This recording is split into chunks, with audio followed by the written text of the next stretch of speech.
Hey everyone, thanks Kevin so much for having me. And so I'm gonna kind of share just with you today some of the things I learned out in the real world as a designer that you probably won't learn in school, that hopefully lets you kind of see what it's like to work out there, and then feel a little more prepared for that place if you don't already work out there. I know some of you go to school and work.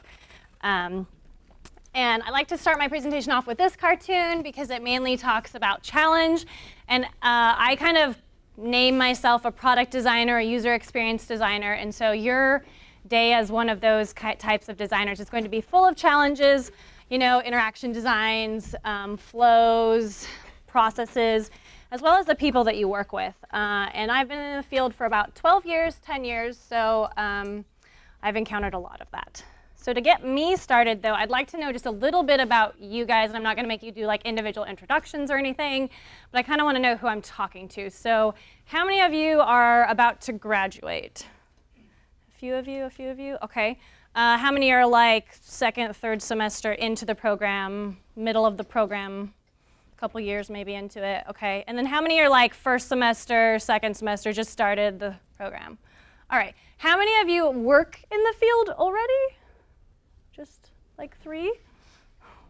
Folk 4? Okay, great. Okay, so hopefully I have a lot to talk to you guys about. But the biggest point of that kind of exercise is that anytime you do anything as a designer, you should get to know who your audience is so that you can treat it like an experience. So right now, as a presenter, I'm trying to craft an experience for you guys. Whether or not I'm doing a great job of it is yet to be seen.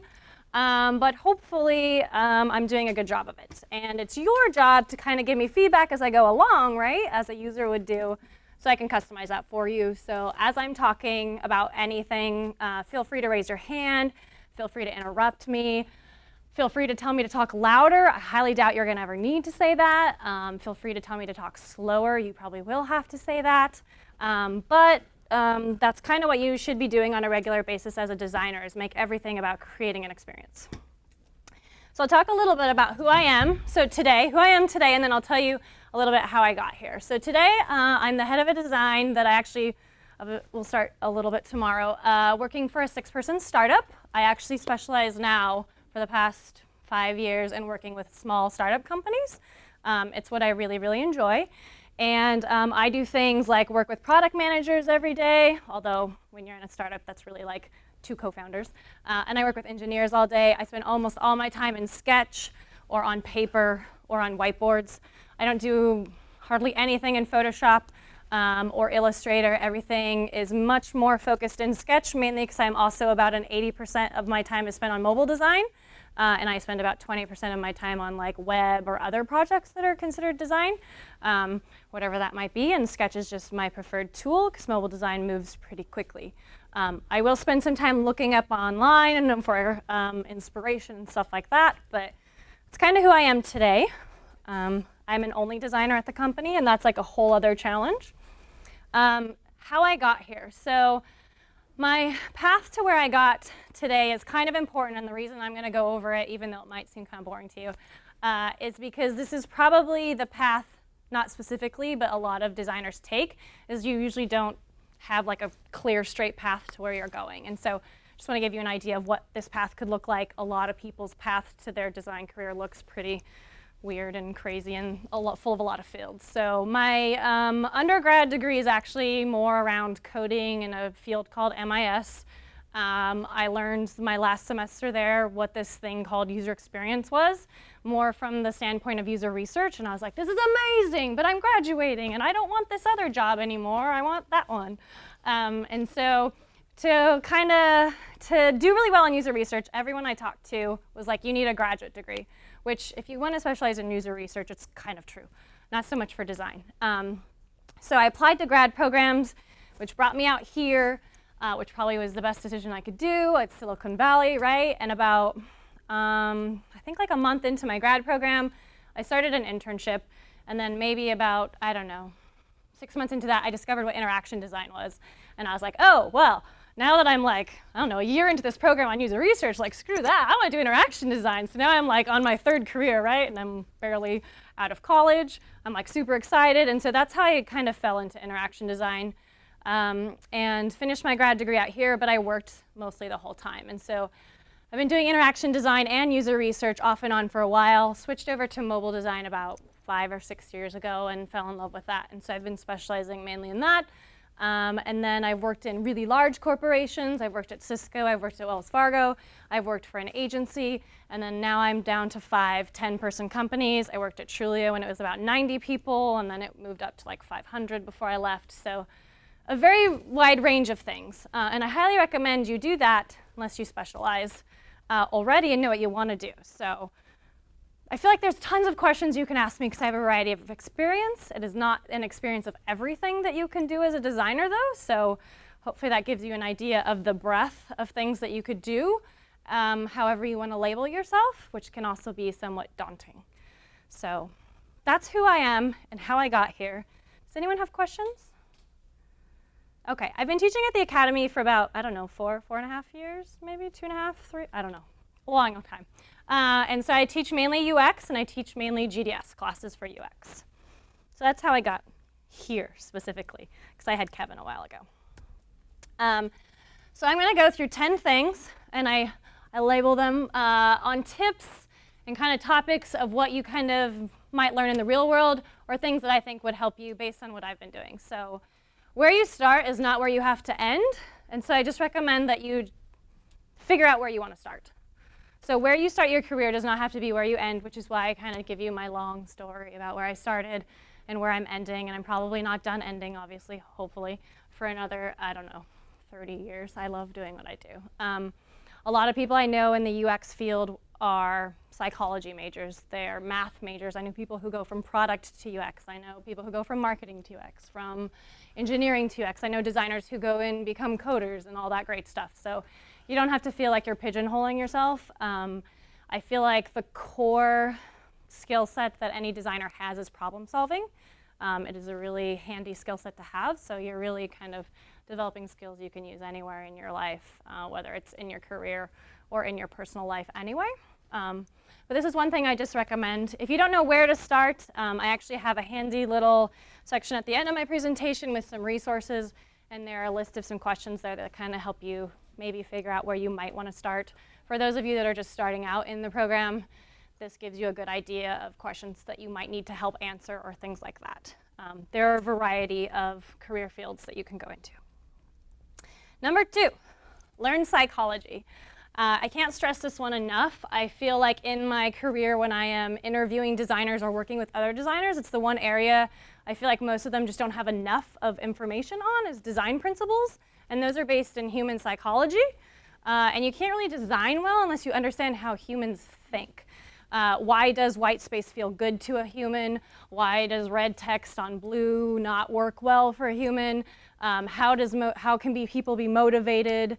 You know, what do certain things do to people if you group items apart versus close together? Those kind of things are very important, I have discovered. It'll give you the ability to make really sound design decisions and kind of understand how people think. If you want to focus a little bit more on user experience and not necessarily visual design, so there's like a spectrum of design. I'll actually draw this. I feel like it helps people visualize this. From my experience out there in the world, there's usually people who kind of classify them. Here's, let's say, front-end code, right? And the process that it kind of goes through is, this is usually visual designers. So I'll say visual design. So you usually have graphic designers. If you call yourself a graphic designer, they're usually web graphics designers kind of work up in here. If you're like a front-end designer, coder person, these are some labels that you can give yourself, by the way. Everyone's so confused by our field of labels. You can work up there. User research usually is closer to the front, even though they're also involved, as some of you probably know, up here in this area.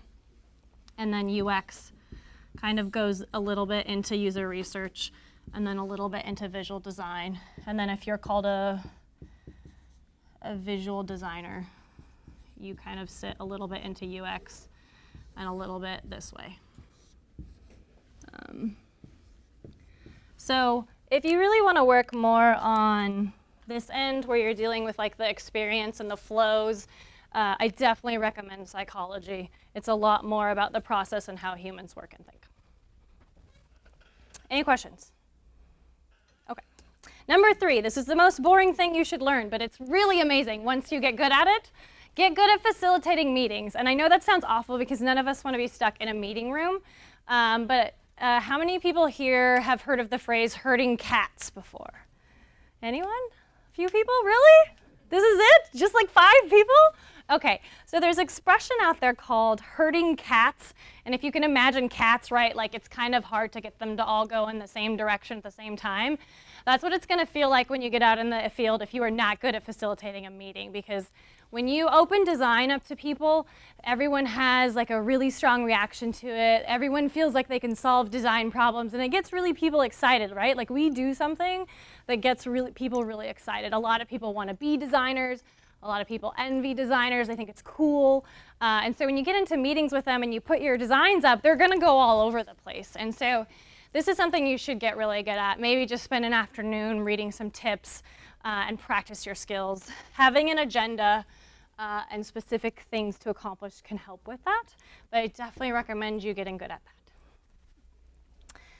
Establish a process of how you want to design and make sure you are very articulate about what your process is. I'll talk about this a little bit later, but a lot of people hire because they know that you can articulate your process and they understand your process, so they know what you're going to do for them. If you need help establishing a process, there's plenty of people in this room that you can talk to. You can talk to me. I have a very established process of what I do. I actually do what's called Lean UX, and I work on the Lean startup methodology and Agile. What having a process doesn't mean is boxing yourself into a required regimented step 1, then must do step 2, then must do step 3 robotic thing. It just means that you have a method to your madness, and you can show why you made certain design decisions and why perhaps you skipped a step and how to handle all of that. It'll just make you a better designer. Number 5, get comfortable saying, I don't know, and make sure that you are also comfortable following it up with, but I can figure it out. So the reason I like to tell people about this is because you don't have all the answers, and a lot of junior designers that I work with, because I usually hire junior designers, because I love working with them, is I can see they're like very uncomfortable when you ask them a question that they don't know the answer to. And that's okay, because as a user experience professional, it's kind of your job to figure that out, right? Like, that's the joy of your job, is being like, I don't know, but I'm so excited, I'm gonna go figure it out. And so just get comfortable with this. People shouldn't expect you to know everything. And so you should also feel comfortable just asking in a meeting if someone's like, hey, I see this problem here, I wanna solve it, asking for some time to think about it. You can't just solve every problem in 2 seconds, and sometimes the thing that you want to solve in a meeting is not gonna be the best answer, and you need a couple minutes, hours, days to think about it, and you should ask for that. That's okay. So I build this in as a medium point to kind of breathe, take in what we've talked about for a minute, a moment to think thoughtfully. These are the things that I talked to you about, the 5 tips, before we go into the end of it. Any questions about these particular things that I talked about? Yeah, I actually found a book that I am having my class read. I know this already, everyone's like, ugh, she said book. It's an amazing book because it has over 200 design principles in it with psychology background, and you actually don't need all of them, but they're all like very succinctly described in like 2 pages each. So it could take you like maybe an hour to read through like 20 of them, and it's super handy because it kind of explains things like Gestalt principles and the proximity principle. So you can do it like bite-sized chunks. And that's actually listed at the end of my presentation. So that is the one that I would recommend you guys start with, so you don't have to go take like a psychology class. But if you're interested in that, I recommend Motivation. So psychology motivation is actually probably going to be the most exciting, and you might actually understand a little bit too much about how you're manipulated by the world, but it's a really interesting class. It's called Universal Principles of Design, but I'll have a picture of it too at the very end. So I definitely recommend that one. Yeah? Are there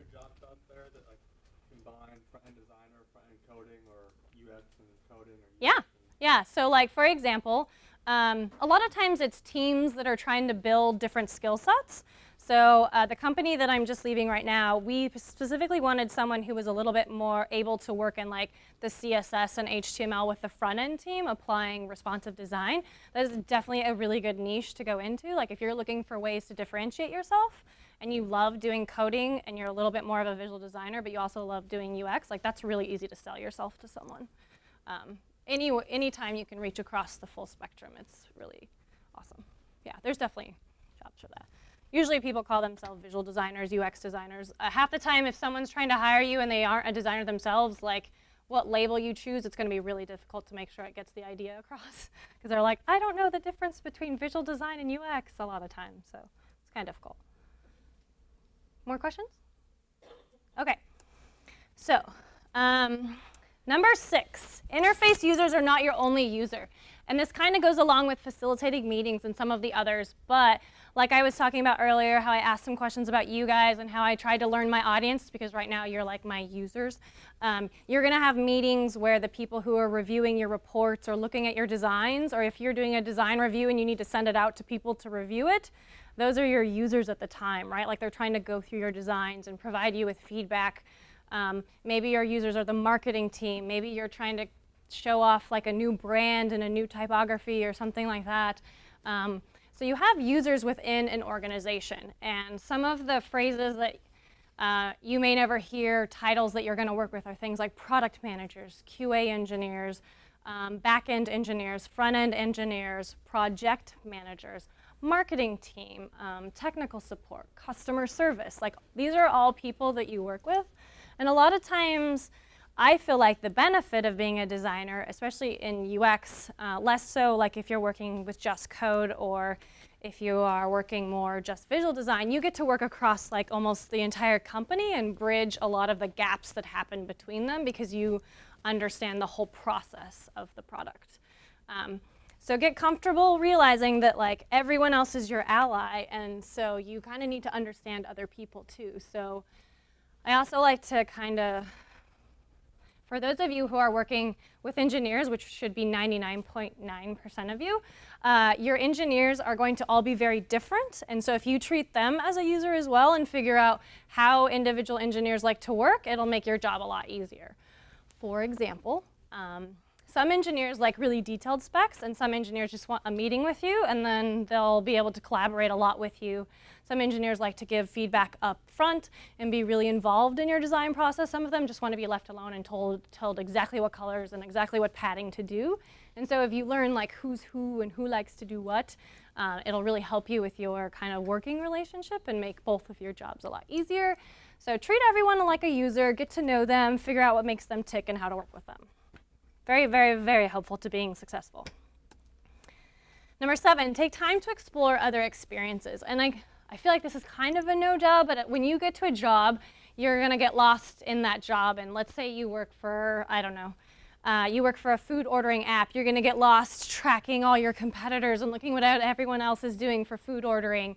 But I definitely recommend you to push outside of that. Maybe look at what people are doing in retail. Take a look what's going on TV or in like car interfaces or other things like that, so that you don't just do what everyone else is doing, and make sure that you are constantly expanding your own experiences so that you can draw on them and solve problems in new ways. There are a few different types of designers. Some designers like to design beautiful things, some like to create good experiences, and some like to be really innovative. And if you're like the type who likes to kind of work further on the innovative strain, you definitely want to try to look at a broad range of experiences and overlap what you see over here with what you're doing over here. It's how new things evolve and how new experiences are created. There's nothing wrong with any of those type of designers, by the way. If you just like to make beautiful things that are innovative, that is very well. It's pretty awesome. Questions? All right, that was my 20 minutes, which means I have about 10 left. We're right on time. This one's pretty difficult, and I don't know if you guys will feel this way. I feel like I never do this and can never keep up with this, and that I'm always behind all the time because it's always changing. But you should know your space, know your lingo, and keep up on your research. A lot of times people don't understand that if you want to be a mobile designer, it's going to be very hard for you to do anything else.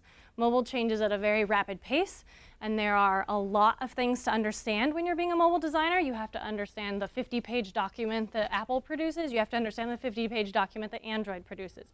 And then if you're actually going to do Windows, then you have to understand all of those things. You have to understand what's going on with phones and engineering, because the coding changes all the time.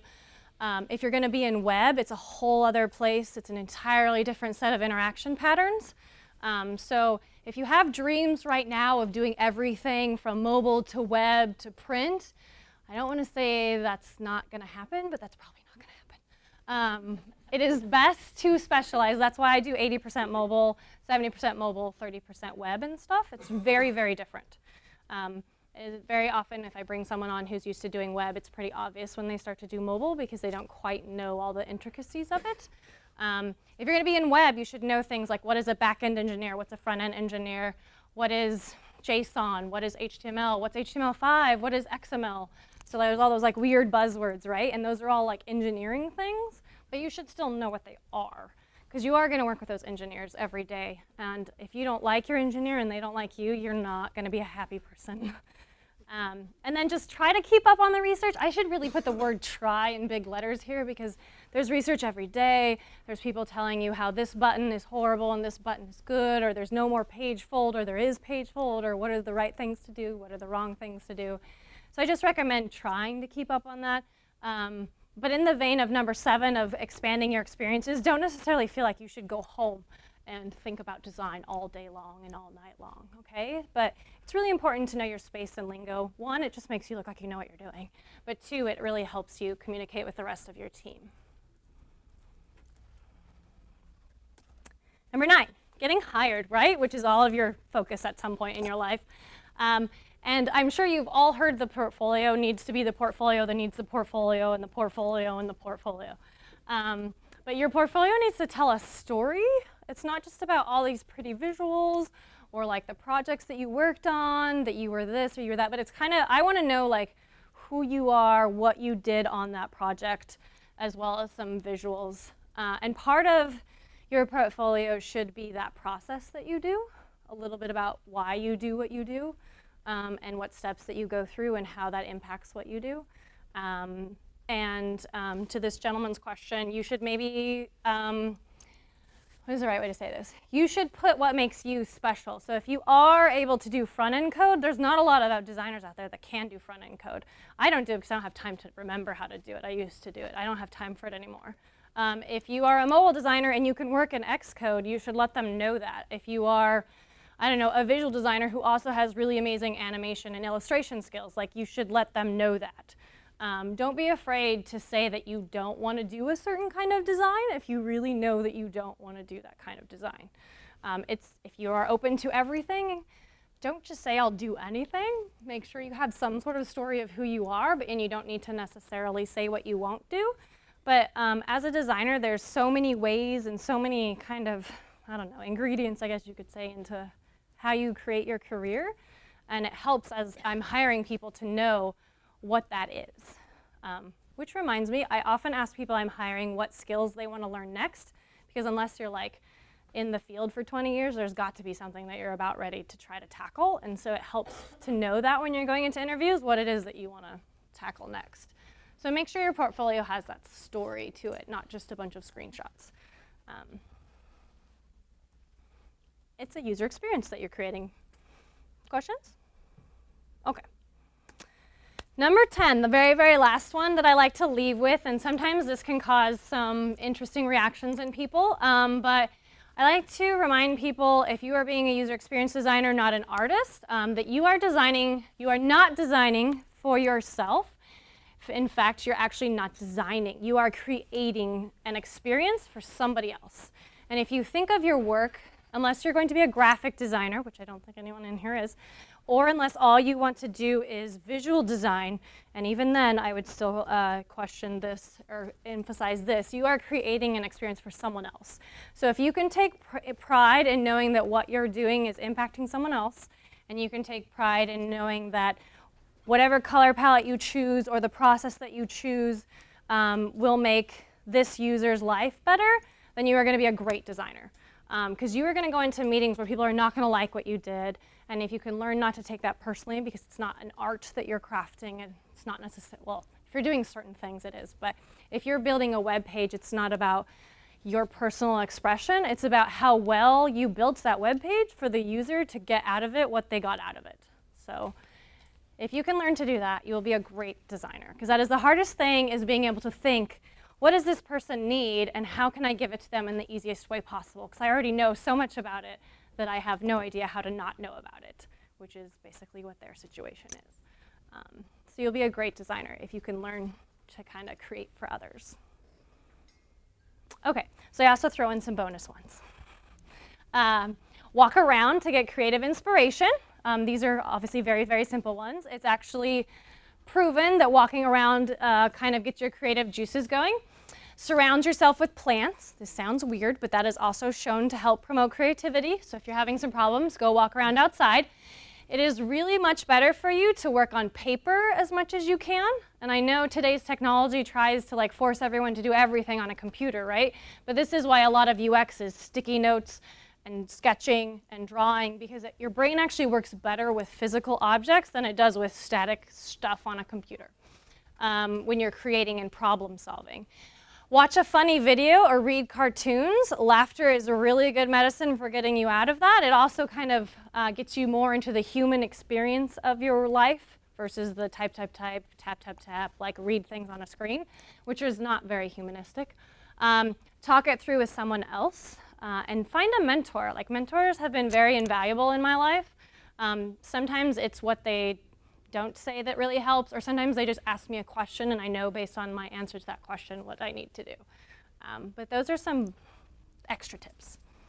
If you need inspiration on how to be a good designer or what you want to do, I definitely recommend these ones. I actually just had students from my class present. Oh, that's funny. That's one of their names is still up there. This one is not one of them. This is actually the student assigned to this name, so you just forget her name. And then this is the list of questions that I was suggesting you take and kind of try to find answers to, which will help you figure out where you want to start in your design career. Like, what type of designer do you want to be?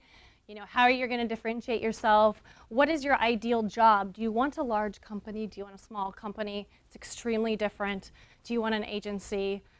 Those will definitely vary on what type of environment. And then, like, your design process itself might help you figure that out.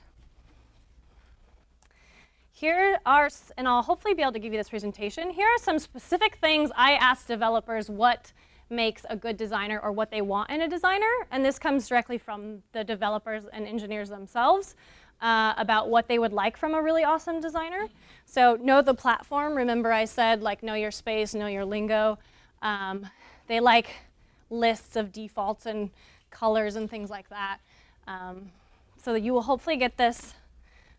If not, you can come to me and get it. Here's some other things they suggested. Listen to the developers' feedback. They work in this stuff 8 hours a day. They also have really good opinions. Figure out, again, when I said learn your developer, that's because they also want to know that. And they just want someone to work with. Remember, you're on the same team. You're creating the same product. Here are some helpful resources. If you want to know mobile, I definitely recommend getting to know who Luke W. is. It's just lukew.com. He's kind of like the expert. You probably know who John Ive is, Johnny Ive, who's the lead of iOS design group, but you should take a look at his stuff. Don Norman, Jared Spool, Jacob Nielsen, if you're really into user experience. Steve Portugal and Indy Young, if you're really into like learning more about how to interview and talk to people. Leah Bewley is an awesome person who does a book called User Experience. I think it's like Designer of One. And she's often in jobs where she's the only designer, and it gives good tips on how to be your only designer, because that is probably the hardest job you will ever have if you are a designer of one. Sounds glamorous, sounds awesome, sounds like, yes, I get to do everything I want to do. It's actually really difficult because you have nobody to talk to. This is a really good video. There's a link to it. Luke W. has a really awesome video. And there's this really good blog post I like to share about typography. If you're not sure how typography factors into user experience, it's actually quite a big deal. And lastly, the book.